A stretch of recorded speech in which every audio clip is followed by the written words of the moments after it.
নদীতে স্রোত বইছে, নৌকা বাঁধানো আছে, নদীর পাশে একটা বড় ব্রিজ আছে এবং ব্রিজের পাশে ওইদিকে একটা পার্ক আছে এবং এখানে একটা ভুট্টোর জমি আছে।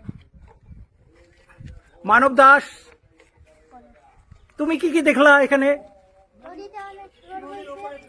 জোরে বলো, একটু জোরে বলো। নদীর ওইখানে একটা ঘর আছে, ওখান থেকে খেতে মাঠে জল দেওয়া হয়। নদীর উদিকটা হলো মালদা, নদীর দিকটা হলো দক্ষিণ দিনাজপুর, উত্তর দিনাজপুর। সেখানে একটি শ্মশান আছে। তারপরে নদীটা অনেক বড় দেখা যাচ্ছে। নদীর চারপাশে অনেক গাছপালা আছে। আচ্ছা, এই যে নদী হ্যাঁ, রয়েছে, এই নদীটার নাম কি? মহানন্দা নদী। মহানন্দা নদী।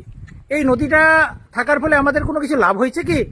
হ্যাঁ, আচ্ছা, কি লাভ হয়েছে দু একটা বলো। চাষের লাভ হয়েছে, জমির জন্য জল পাওয়া যাচ্ছে। হ্যাঁ। আর কি লাভ হয়েছে? এখানে স্নান করা যায়, স্নান করা যায়। আর নদী থেকে মানুষগুলো জীবিকা অর্জন করে, হ্যাঁ, কি মাছ ধরে? মাছ ধরে জীবিকা নির্ভর করে। আচ্ছা আচ্ছা, ঠিক আছে, গুড। চলো এবার আমরা আলাদা একটা জায়গা পরিদর্শন করতে যাই। বল, কি কি দেখছিস বল।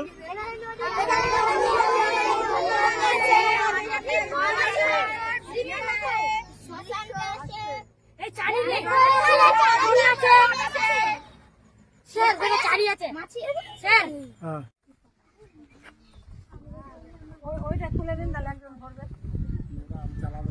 চালাবে চালাবে। না না, দরকার নাই, থাক।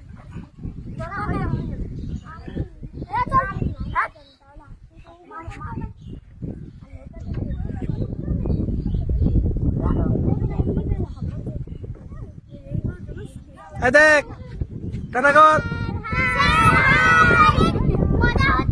মজা হচ্ছে? এই নে তোরা টাটা কর। বাহ, গুড।